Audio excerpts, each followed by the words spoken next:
Selama manusia hidup, pasti berhadapan dengan penderitaan.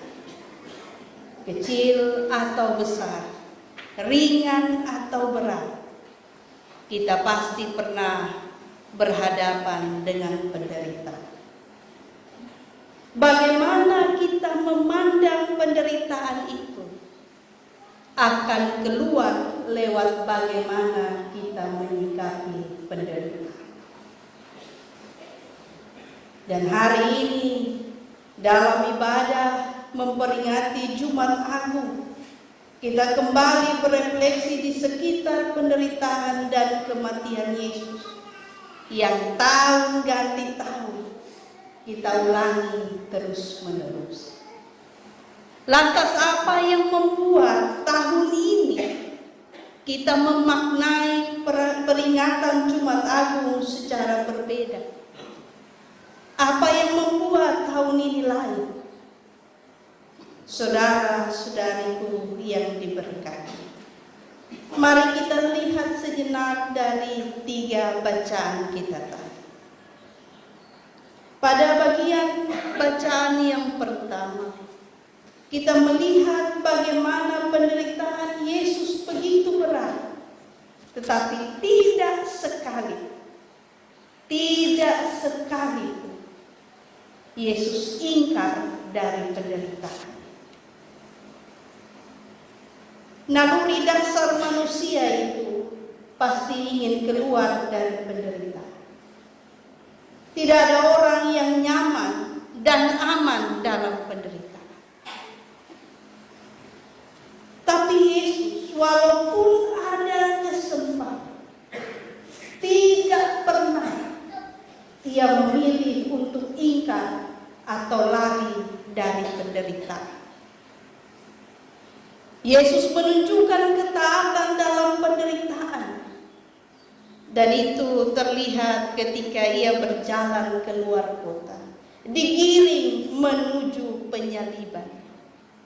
Ia sendiri yang memikul salibnya. Memang catatan teks ini bilang bahwa ada bantuan dari Simon orang Kirene. Tetapi bukankah Yesus tetap ada dan memikul salibnya juga? Yesus tidak pernah mengalihkan salib penderitaan. Yesus setia pada salib yang berarti. Catatan kedua, ada penderitaan ketika Yesus diberi minum anggur bercampur empedu. Ini minuman standar yang diberikan bagi orang-orang yang disalibkan. Minuman ini bertujuan untuk membuat orang itu lemas dan cenderung kebas, kram, pokoknya serasa apa. Sama kalau mengkali betul minum sopi terlalu banyak kok, atau minum air terlalu banyak, air bening yang bakar menyala itu biasa lama-lama betul bukan seomong sembarang tapi kepala darah juga tuh susun rasa. Empedu itu dimanfaatkan agar tubuh Yesus menjadi kebas, mudah mengikuti perintah, sehingga waktu taruh di salib nanti Yesus on bergerak. Dia iko-iko sah, prajurit geser kaki di mana, kepala di mana, Yesus ikut-ikut. Tapi teks ini bilang bahwa Yesus tidak meminumnya, Ia hanya mengencang. Tafsiran saya dan tafsiran banyak ahli lainnya bilang bahwa ini bagian di mana Yesus ingin tetap sadar berhadapan dengan penderitaan. Yesus ingin bahwa Ia benar-benar mengikuti, mengalami penderitaan itu secara sungguh. Karena bukankah itu yang jadi misinya dalam dunia? Terbalik dari kita. Yang kalau bisa lari-lari sedikit, cari pelarian dari penderitaan, kita ambil banyak peluang. Salah satunya itu air yang bakar minyak. Memang penderitaan hilang sejenak, tapi bukankah di situ dia pun datang bikin ketepung kepala lebih sakit daripada minum itu?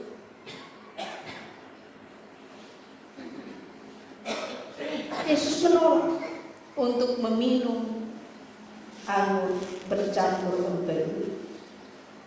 Ia ingin agar tetap sadar, dan ini menunjukkan bahwa penderitaannya tidak ia alihkan. Penderitaan lainnya mencatat bahwa pakaiannya dibagi-bagikan lewat proses undi. Saudaraku, bayangkan kotong ada hidup-hidup, lantas orang tarik kotong tumpah dia. Bukankah itu bagian dari penghinaan? Menunjukkan bahwa ketong sudah dan Yesus diperlakukan demikian.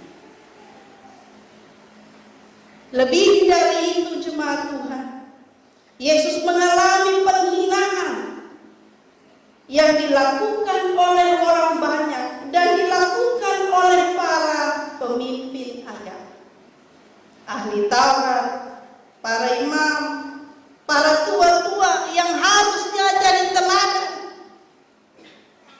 malah memiliki dengki dan iri yang begitu kuat sehingga mereka pun ikut ambil bagian dalam olok-olok dan cemooh terhadap Yesus.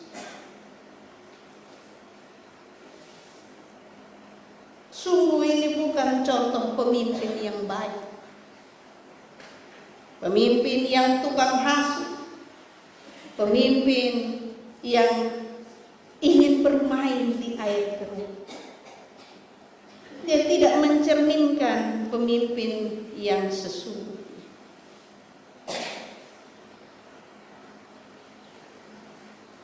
Yesus kemudian menyerahkan diri. Dia menyerahkan diri untuk ada dalam kedaulatan Allah. Ketika ia berseru menurut Yohanes 19 ayat 30, sudah selesai. Sudah selesai. Apa yang selesai? Sudah selesai hutang dosa. Sudah selesai penderitaan manusia karena dosa. Sudah selesai semua yang merusak hubungan Allah dengan manusia. Pengorbanan Yesus di atas kayu salib menunjukkan bahwa semua yang terbengkalai telah diperbaiki. Yang terpisah kini disatukan kembali. Sudah selesai. Dan sudah selesai itu kemudian menunjukkan tanda bahwa Yesus bukan pendosa. Yesus bukan orang biasa yang digantung di atas salib. Yesus adalah Tuhan yang kita peringati kematiannya hari ini. Langit gelap 3 jam. Ini bukan hanya wilayah sekitar Golgota saja yang gelap. Tapi jika ditilik bahasa aslinya, maka bisa dikatakan bahwa bumi gelap. Bumi gelap ketika Yesus mati. Tabir bait suci terbelah. Gempa bumi terjadi dan orang-orang mati bangkit. Inilah bukti keagungan Yesus. Ia bukan orang biasa yang mati. Ia bukan pendosa yang dihukum oleh orang Romawi.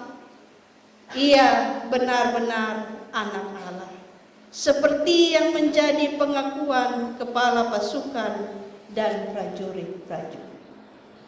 Sungguh ia ini adalah anak Allah. Jemaat Tuhan yang diberkati, cerita tentang kematian Yesus tidak berhenti di sana. salib.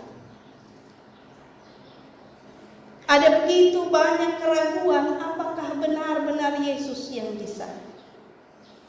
Ada yang bilang itu Yudas Iskariot dan bukan Yesus. Ada yang bilang yang ditaruh di salib itu adalah orang yang mukanya mirip dengan Yesus. Kemungkinan saudara laki-laki. Ada yang bilang bahwa itu ditaruh obat, sehingga dalam beberapa waktu dia pingsan tapi seperti mati. Tapi catatan Injil yang lain menunjukkan bahwa ketika Yusuf Arimatea meminta agar tubuh Yesus diturunkan untuk dikuburkan, ada prajurit yang kemudian menancapkan tombak pada lambung Yesus untuk memastikan apakah ia benar-benar.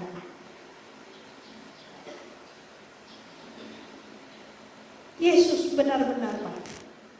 Yesus benar-benar mati untuk saya dan saudara. Yesus mati untuk kita sekalian yang hari ini duduk dan memperingati Jumat Agung.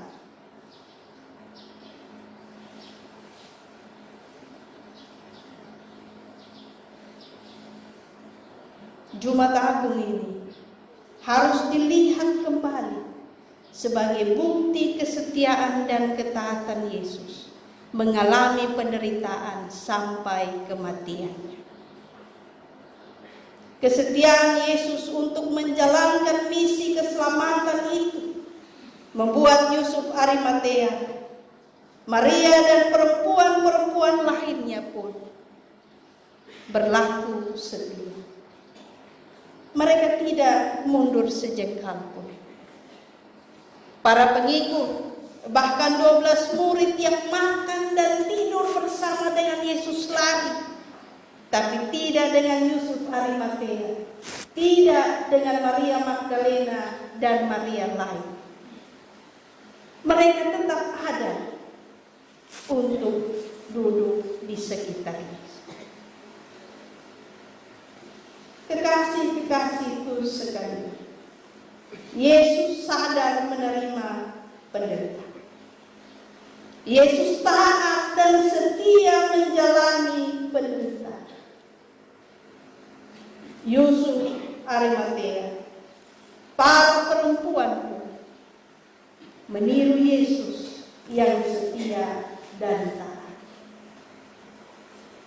Refleksi bagi kita di Jumat Agung ini. Apakah kita telah taat dan setia dalam hidup? Terutama taat dan setia berhadapan dengan penderitaan hidup. Dalam teori piramida kebutuhan manusia itu tidak ada catatan bahwa manusia itu suka penderitaan. Orang ingin hidup nyaman dan aman. Orang ingin hidup senang, penuh dengan sukacita. Penderitaan identik dengan ketidakamanan dan ketidaknyamanan.